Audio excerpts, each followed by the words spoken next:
Hari ini saudara kita akan melihat sidang Efesus.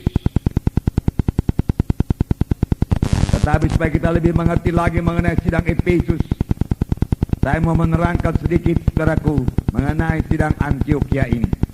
Sebentar. Saudara, sidang Antiokhia jadi karena kesaksian anak-anak Tuhan.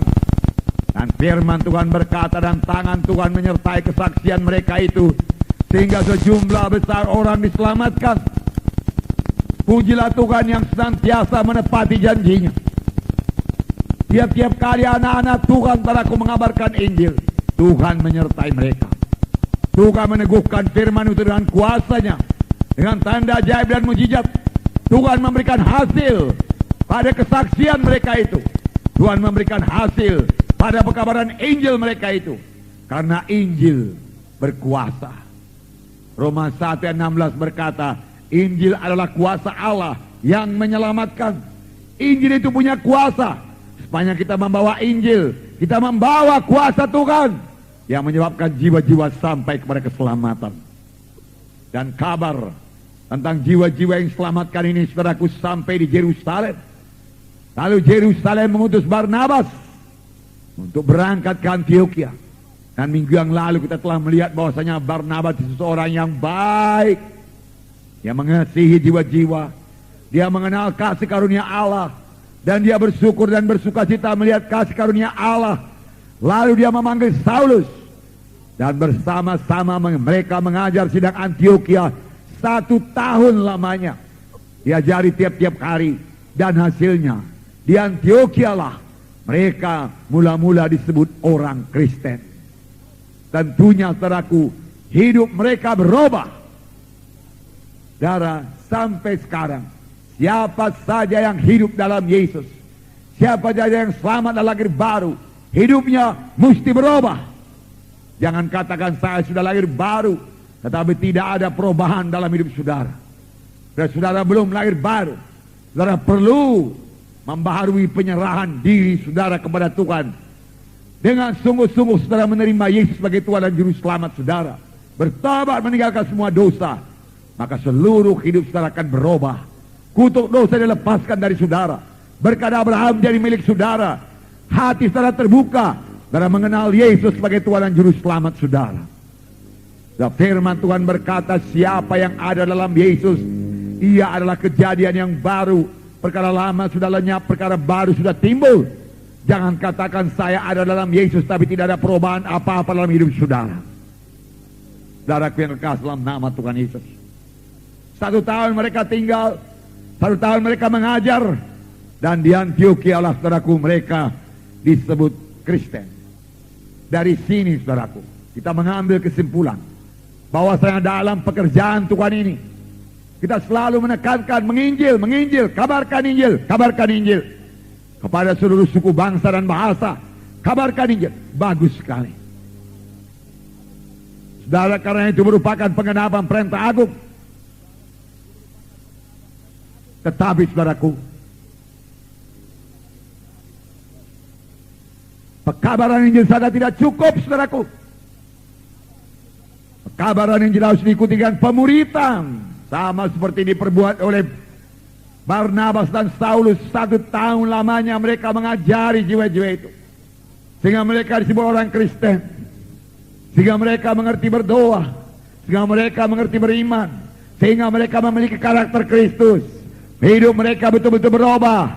Mereka menjadi saksi Tuhan. Mereka mengasihi Tuhan. Mereka mengasihi jiwa-jiwa. Mereka diisi dengan firman Tuhan, dan mereka mempraktekkan firman Tuhan dalam hidup mereka. Tingkah laku mereka, karakter mereka berubah, dan orang menyebut mereka itu Kristen. Kristen. Haleluya. Puji Tuhan. Jadi saudaraku, tidak cukup hanya selamat saja. Tidak cukup hanya sembuh saja. Tidak cukup hanya keberkatan saja. Tidak. Kalau dalam mengikut Tuhan ini, yang kita kejar hanya supaya sekedar sembuh saja, yang kita kejar hanya supaya sekedar keberkatan saja, bebas daripada kutuk dosa, dan memang itu dijanjikan Tuhan bagi setiap orang yang mengikut Dia. Tuhan akan memberikan dia bebas daripada kutuk dosa dan menerima berkat Abraham sehingga hidupnya keberkatan. Tuhan akan memberikan bilurnya menyembuhkan penyakit-penyakitnya. Tapi kalau tujuan kita mengikut Tuhan hanyalah sampai sekedar, saudaraku, mendapat kesembuhan, mendapat berkat materi saja, saudaraku. Dalam 1 Korintus 15 ayat 19 dikatakan, kita adalah orang yang paling malang di dunia ini. Paling malang di dunia ini. Haleluya, saudaraku. Nah, jadi tujuan kita, saudaraku, menjadi murid.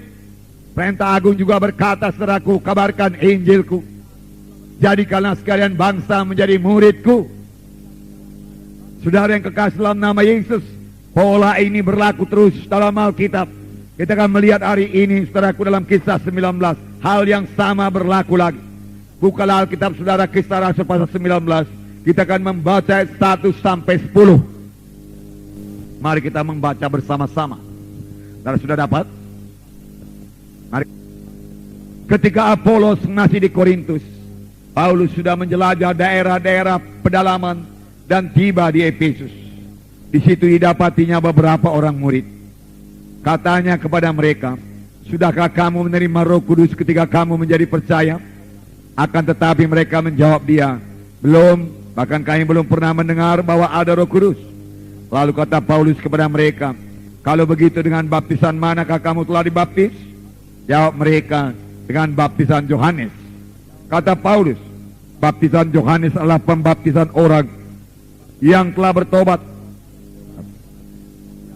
bahwa mereka harus percaya kepada Dia yang datang kemudian daripadanya, yaitu Yesus. Ketika mereka mendengar hal itu, mereka memberi diri mereka dibaptis dalam nama Tuhan Yesus. Dan ketika Paulus menumpangkan tangan di atas mereka, turunlah Roh Kudus ke atas mereka, dan mulailah mereka berkata-kata dalam bahasa ruh dan bernubuat. Jumlah mereka adalah kira-kira 12 orang.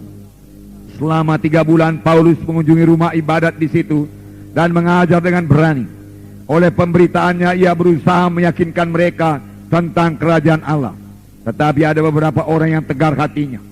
Mereka tidak mau diyakinkan, malahan mengumpat jalan Tuhan di depan orang banyak. Karena itu Paulus meninggalkan mereka dan memisahkan murid-muridnya dari mereka, dan setiap hari berbicara di ruang kuliah Tiranus. Hal ini dilakukannya 2 tahun lamanya, sehingga semua penduduk Asia mendengar firman Tuhan, baik orang Yahudi maupun orang Yunani. Di sini dikatakan, saudaraku, dalam tempo 2 tahun semua penduduk Asia mendengarkan firman Tuhan. Bukan Asia sampai ke Cina, saudaraku, sampai ke Korea, bukan, saudaraku. Tapi Asia kecil, Asia minor, saudaraku. Dan di Asia minor inilah terdapat 7 sidang yang tertulis dalam buku Wahyu. Sedang Efesus, Smyrna, Philadelphia, saudaraku, Laodikea, dan lain sebagainya. Semua itu 7 sidang di Asia, saudaraku. Dan saudaraku, boleh jadi saudaraku bibitnya berasal daripada kesaksian anak-anak Tuhan dari Efesus. Nah, mereka mengasihi jiwa-jiwa. Mereka mengabarkan Injil Tuhan, sehingga seluruh penduduk di Asia mendengarkan firman Tuhan. Nah, kita melihat bagaimana Paulus melayani mereka. Paulus, saudaraku, selalu mencari jiwa-jiwa. Bahkan Paulus tidak segan-segan, di sini dikatakan, saudaraku, menjelajah daerah-daerah pedalaman dan tiba di Efesus. Pernahkah kita menjelajah daerah-daerah pedalaman untuk mencari jiwa-jiwa? Pernahkah kita, saudaraku, bergerak dari desa ke desa untuk mengabarkan Injil? Saudaraku yang kekasih dalam nama Yesus, boleh juga, saudaraku, Roh Tuhan menggerakkan saudara. Itu satu hal yang sangat menggemarkan hati, mensukacitakan melihat jiwa-jiwa menjadi percaya dan menerima Yesus sebagai Tuhan dan Juru Selamat mereka. Namun di sekitar kita ini, saudaraku, masih banyak sekali jiwa-jiwa yang terhilang. Jiwa-jiwa di luar Yesus. Saudara, kita mengetahui bahwasanya jiwa-jiwa yang di luar Yesus semuanya terhilang. Karena hanya satu jalan ke sorga, yaitu Tuhan Yesus Kristus. Paulus sampai di Efesus. Dan dia bertemu dengan 12 orang murid. Dengan bersemangat Paulus melayani. Walaupun hanya 12 orang murid saja. Paulus bertanya kepada mereka. Dengan satu pertanyaan yang penting. Paulus tidak bertanya kepada mereka, sudahkah engkau sembuh daripada penyakitmu? Dia tidak menanyakan pertanyaan demikian. Paulus juga tidak bertanya, sudahkah engkau keberkatan? Bagaimana bisnismu sekarang? Sudahkah bisnismu berkelimpahan? Karena Tuhan berkata, aku datang supaya domba itu berhidup berkelimpahan. Tidak, beraku. Tidak. Tetapi Paulus menanyakan satu pertanyaan yang jauh lebih penting daripada harta dunia ini. Jauh lebih penting daripada kesembuhan tubuh. Oleh sebab itu, saudaraku, biarlah kita datang kepada Tuhan bukan hanya mencari kesembuhan tubuh. Bukan hanya supaya kita keberkatan. Tetapi terutama supaya kita semua sampai kepada maksud Tuhan dalam hidup kita. Karena di dalam Yesus kita ini semua harus bertumbuh. Di dalam Tuhan ini semua kita ini harus berubah. Firman Tuhan tadi berkata, perkara lama lenyap, perkara baru timbul. Oleh sebab itu Paulus menanyakan satu pertanyaan yang amat penting. Sudahkah kamu menerima Roh Kudus tatkala kamu percaya? Jadi Paulus tahu mereka sudah percaya. Paulus mengakui mereka sudah selamat. Tetapi Paulus belum tahu dengan pasti apakah mereka sudah dibaptis dengan Roh Kudus atau tidak. Baptisan Roh Kudus sangat penting. Waktu murid-murid mau berangkat menginjil, Tuhan Yesus berkata kepada murid-murid, tunggulah di Yerusalem sampai kamu dilengkapi dengan kuasa dari Maha Tinggi. Karena Yohanes membaptis kamu dengan air, tapi tidak lama lagi kamu akan dibaptis dengan Roh Kudus. Tuhan Yesus sendiri menyuruh murid-murid menunggu Roh Kudus. Itu sebabnya Paulus bertanya, sudahkah kamu menerima Roh Kudus tatkala kamu percaya? Dan jawaban mereka mengherankan Paulus. Mereka berkata, kami belum pernah dengar kalau ada Roh Kudus. Heran juga. Saudaraku, dalam perjanjian lama banyak diceritakan mengenai Roh Kudus. Buku Joel mengatakan, pada akhir zaman aku akan mencurahkan Rohku kepada segala manusia. Dan mereka itu akan bernubuat. Teruna-terunamu akan mimpi berbagai-bagai mimpi. Tua-tuamu melihat penglihatan-penglihatan. Dan ke atas hambaku laki-laki dan perempuan aku akan mencurahkan Rohku pada masa itu. Ini ditulis, saudaraku, oleh Nabi Joel. Kira-kira 700 tahun sebelum Yesus datang. Saudara, ini kunci kepada pelayanan yang berkuasa, yang berhasil, yang harus dimiliki gereja pada akhir zaman ini. Saudara mau dipakai Tuhan, saudara mau diurapi Tuhan, intimlah dengan Roh Kudus, penuh dengan Roh Kudus, dengan suara Roh Kudus, bergaul dengan Roh Kudus. Mematuhi Roh Kudus, maka pelayanan saudara berkuasa, saudara berbuah lebat di hadapan Tuhan. Haleluya. Kalau begitu dengan baptisan, apakah kamu dibaptis? Dengan baptisan Yohanes Pembaptis. Yohanes Pembaptis menunjuk kepada Yesus juru selamat, Paulus berkata, dan menyuruh mereka percaya kepada Tuhan Yesus. Setelah mereka mendengar mengenai Tuhan Yesus, mereka memberi diri mereka dibaptis lagi. Jadi sudah 2 kali dibaptis. Tidak ada salahnya dengan 2 kali dibaptis. Amin, saudaraku. 2 kali dibaptis. 2 baptisan selam, saudaraku, dibaptis.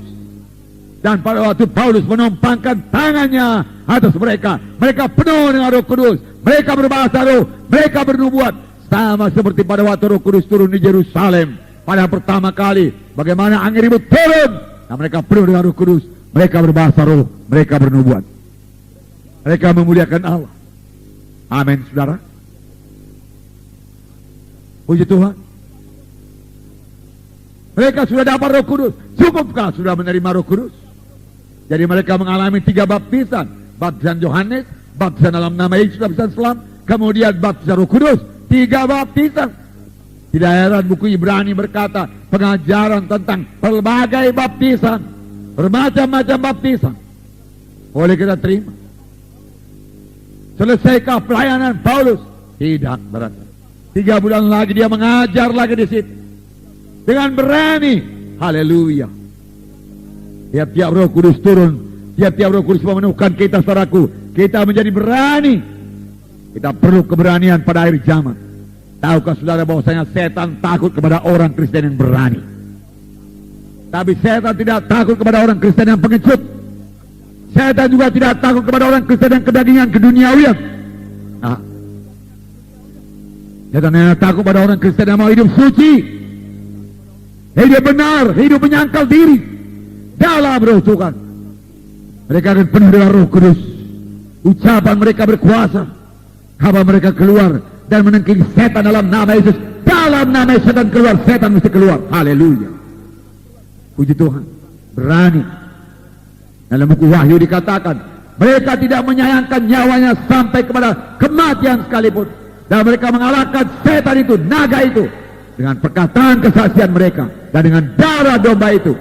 Dan mereka tidak menyayangkan nyawanya sampai kepada maut. Mereka berani mati.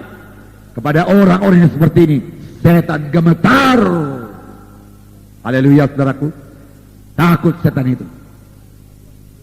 Tidak kenal anak-anak Tuhan yang penuh dengan Roh Kudus. Saya bacakan kepada saudara dalam Kisah Rasul pasal 4. Kisah Rasul pasal 4. Mereka jadi berani.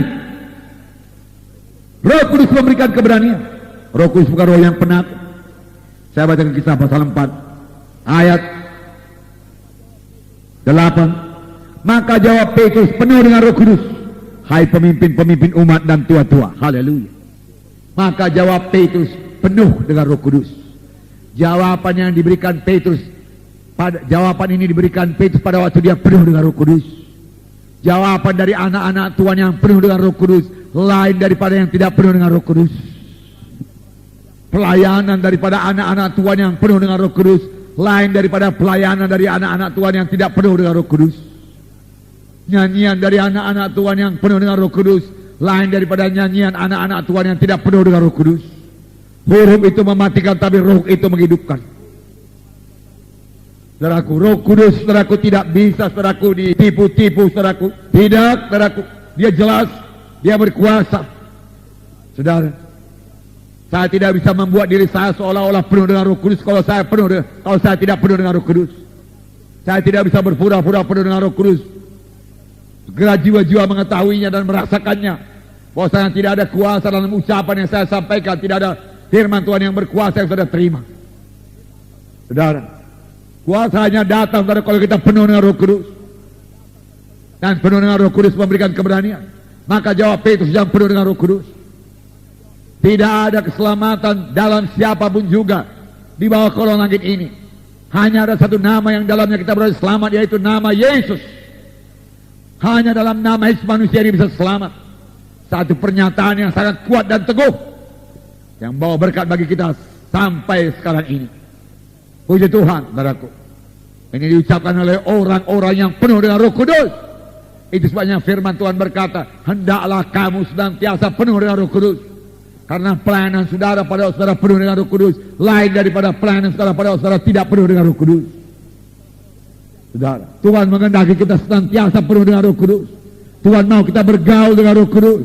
Oleh sebab itu buangkan semua perkara daging, duniawi, buangkan semua beban-beban berat. Saudara, jadilah Kristen yang sungguh-sungguh yang penuh dengan Roh Kudus, yang jadi terang, jadi saksi, yang mengalahkan setan, yang membawa terang kepada dunia yang gelap ini, saudaraku. Hanya jika kita penuh dengan Roh Kudus. Haleluya. Haleluya. Dalam ayat 13 dikatakan, ketika sidang itu melihat keberanian Petrus dan Yohanes dan mengetahui bahwa keduanya orang biasa yang tidak terpelajar, heranlah mereka dan mereka mengenal keduanya sebagai pengikut Yesus. Apakah yang dilihat oleh mereka itu? Mereka melihat keberanian. Berubah mereka. Petrus yang dahulunya penakut, saudaraku, menjadi tidak penakut lagi. Berani. Dan orang lain boleh melihat dia berani. Mengapa? Karena dia penuh dengan Roh Kudus.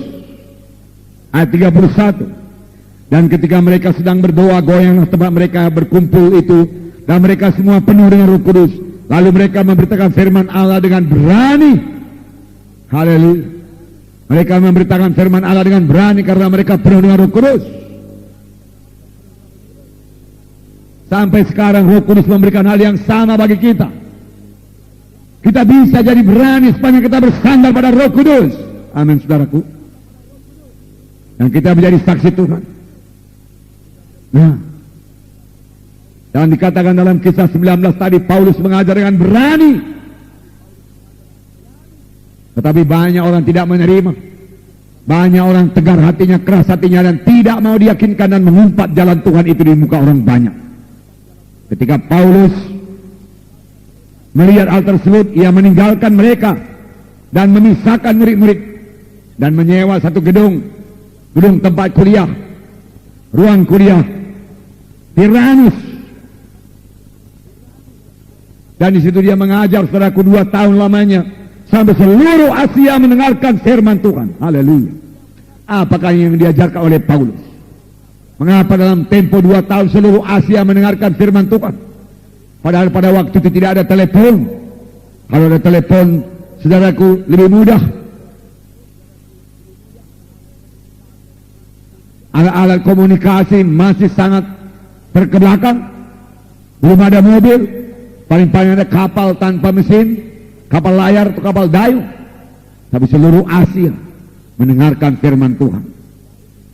Berarti semua anak-anak Tuhan di Efesus ini bersaksi. Hidupnya berubah, mereka mengasihi jiwa-jiwa. Mereka tidak bisa tinggal diam. Roh Kudus menemukan mereka. Saya percaya kalau kita penuh dengan Roh Kudus, sangat penuh dengan Roh Kudus, kita juga tidak bisa bungkam. Kemana-mana kita menceritakan Yesus.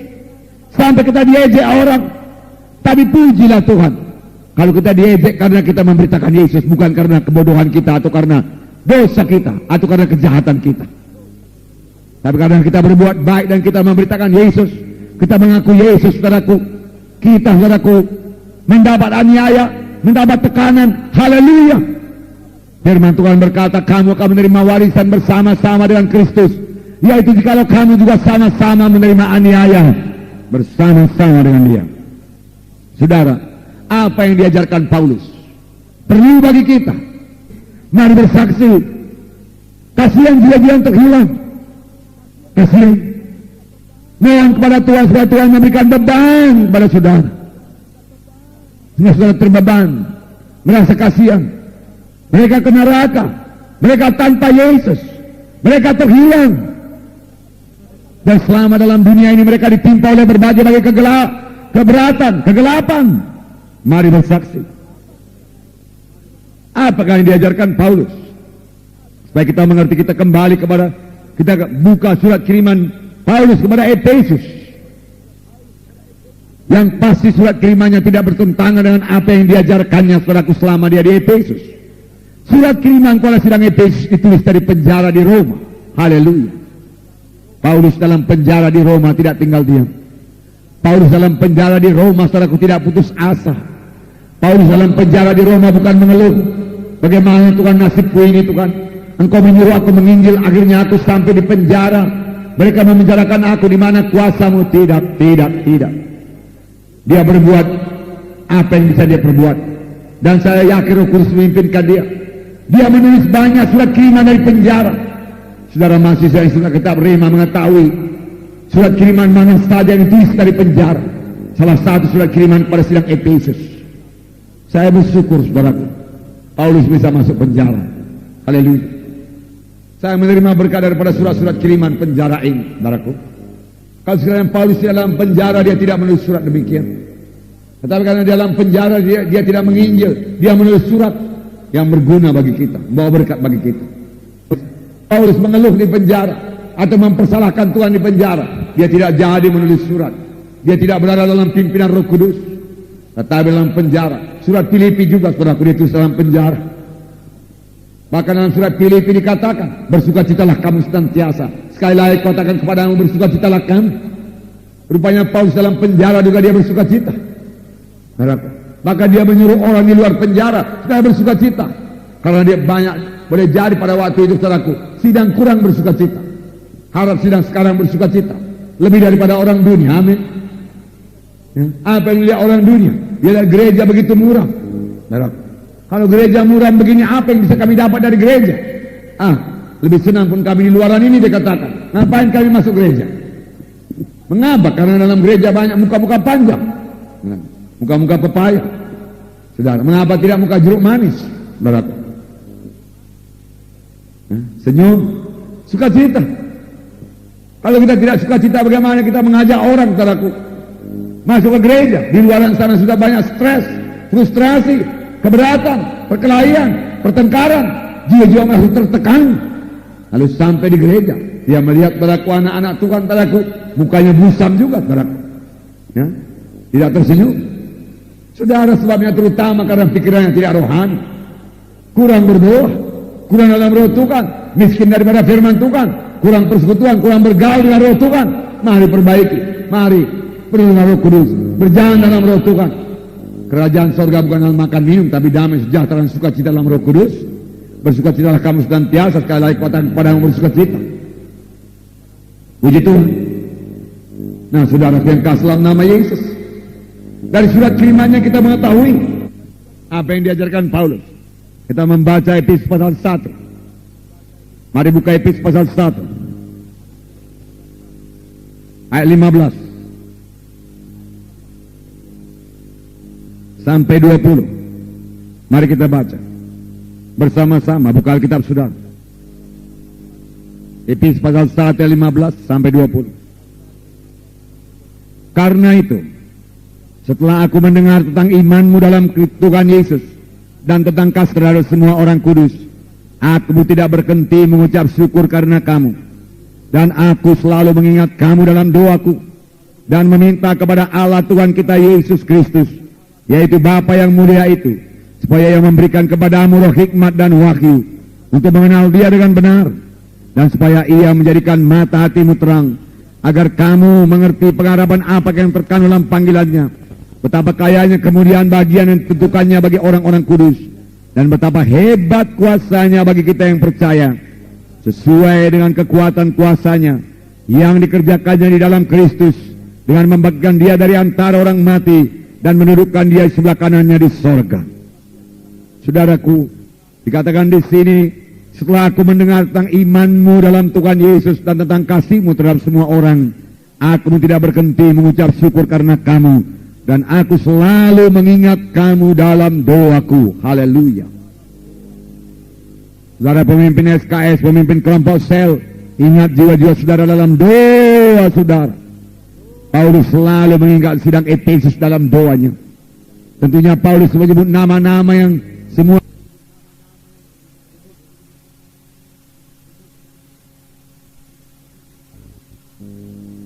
haleluya, amin. Ya, tentunya saudaraku, dia mengingat semua nama-nama jiwa-jiwa di Efesus, dan dia doakan, haleluya. Satu teladan yang pantas kita tiru, walaupun saudara tidak pemimpin kelompok sel, tetapi saudara anggota kelompok sel, saudara lihat jiwa-jiwa di kelompok sel saudara, doakan satu persatu supaya semuanya bertumbuh dengan baik. Amin saudaraku, haleluya. Saudara akan diberkati Tuhan. Yang pertama saudaraku, dikatakan di sini saudaraku, aku mendengar tentang imanmu. Jadi saudaraku, sidang Efesus memiliki iman. Memang iman sangat penting. Setiap anak Tuhan harus punya iman. Firman Tuhan berkata, tanpa iman mustahil. Jangan salahkan Tuhan kalau saudara tidak punya iman. Saudaraku, segala yang perlu kepada saudara untuk beroleh iman telah diberikan Tuhan.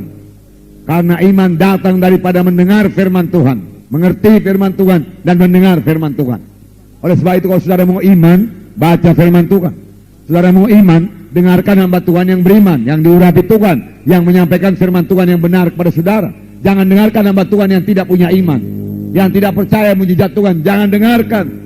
Saudaraku, bahkan minggu yang lalu saudara kita dengarkan firman Tuhan, bagaimana tanda-tanda orang akhir zaman yang merupakan dirinya sebagai orang beribadah, tetapi telah menolak kuasa ibadah itu. Saudaraku, yang merupakan dirinya saudaraku orang Kristen, tetapi hidupnya tidak berubah, karena dia menolak, karena dia tidak percayakan kuasa Roh Kudus untuk mengubahkan dia, kuasa Roh Kudus untuk menyembuhkan, untuk membebaskan yang sakit. Palingkan dirimu, tinggalkan mereka itu. Firman Tuhan berkata, tanda akhir zaman. Pertama, banyak orang yang demikian, yang mengatakan dirinya Kristen tapi tidak punya kuasa kekristenan, tidak punya kuasa Roh Kudus dalam hidupnya. Iman sangat perlu, saudaraku. Tanpa iman mustahil berkenan kepada Allah. Bagaimana saya punya iman? Baca Alkitab saudara, renungkan firman Tuhan, dengarkan hamba Tuhan yang diurapi Tuhan, berdoa. Amin saudaraku. Ya. Dan firman Tuhan berkata, tidak ada yang mustahil bagi orang yang beriman. Dan sepanjang saudara punya iman, saudara bisa sembuh, pasti sembuh. Saudaraku, iman perlu diucapkan. Perlu diucapkan. Barang siapa yang berkata kepada gunung ini, beranjaklah engkau, tercampak ke dalam laut, asal tidak bimbang hatinya, tetapi percaya bahwa apa yang dikatakannya itu akan terjadi, maka itu akan terjadi baginya. Berkata kepada gunung-gunung penyakit, pergi engkau, tinggalkan diriku dalam nama Yesus, dan percaya setelah sudah menerimanya, maka itu akan diberikan kepada saudara. Iman tidak bergantung kepada perasaan, iman tidak bergantung kepada panca indera, iman bergantung kepada firman Tuhan. Pegang firman Tuhan, maka janji Tuhan genap bagi saudara, kuasa Tuhan turun kepada saudara. Amin. Ini iman. Saya ulangi sebentar, saudaraku. Pengakuan, ucapkan perkataan yang menang. Ucapan saudara bisa mengangkat saudara, ucapan saudara bisa menjatuhkan saudara. 12 mengintai tanah Kanaan. 10 orang di antaranya, saudaraku, mengadakan pengakuan iman yang kalah. Mereka berkata, Musa, tidak mungkin kami masuk tanah Kanaan, bentengnya sampai ke langit. Oh, Bani Enak tinggal di sana, tinggi besar. Kami melihat diri kami sebagai belalang. Tidak sanggup Musa, tidak bisa Musa, tidak bisa. Apa yang mereka peroleh? Mereka peroleh apa yang dikatakannya. Mereka berkata tidak bisa, mereka tidak masuk tanah Kanaan. Hanya 2 orang yang masuk tanah Kanaan, yaitu Kaleb dan Yosua. Karena Kaleb dan Yosua memiliki iman dan pengakuan iman yang benar. Dia berkata bisa. Mari kita duduk di tanah Kanaan. Walau di sana ada Bani Enak, Tuhan kita lebih besar. Allah mereka, dewa mereka telah meninggalkan mereka. Tuhan kita lebih besar. Dan 2 orang ini memasuki tanah Kanaan. Perempuan yang sakit 12 tahun berkata sebelum dia sembuh, tetapi sesudah dia mendengar berita-berita tentang Yesus. Ketika dia sudah mendengar berita-berita tentang Yesus, dia berkata, kalau ku jamah saja jubahnya aku akan sembuh. Aku sembuh. Aku tidak mati. Uangnya sudah habis berobat, penyakit parah. Tapi dia berkata, aku sembuh. Aku sembuh. Aku tidak mau mati, aku sembuh. Kalau dia jamah jubah Yesus dan dia sembuh. Amin, saudara. Itu iman. Jangan mau kalah oleh penyakit.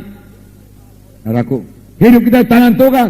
Selembar rambut tidak jatuh kalau bukan pengetahuan Bapa di sorga. Tapi buka kesempatan supaya ada jalan Tuhan menjamah saudara. Melalui apa? Melalui iman. Amin, saudaraku. Iman tidak bergantung pada perasaan. Bukan sesudah terasa lebih baik rasanya. Lalu orang itu berkata, haleluya, Tuhan sudah mendengarkan doaku. Aku rasanya lebih baik sekarang. Tidak. Sebelum saudara merasakan apa-apa, tapi firman Tuhan berkata saudara sembuh, saudara sembuh. Amin. Firman Tuhan berkata, saya keberkatan, saya katakan, saya keberkatan. Amin, saudara. Walau belum begitu banyak berkat dalam dompet saat saya, tetapi saya yakin saya diberkati Tuhan. Amin. Haleluya. Firman Tuhan berkata, tabur maka kamu akan menuai. Nah, saudara sudah menabur, tunggu tuaian, pasti datang. Amin, saudaraku. Itu iman. Haleluya. Haleluya.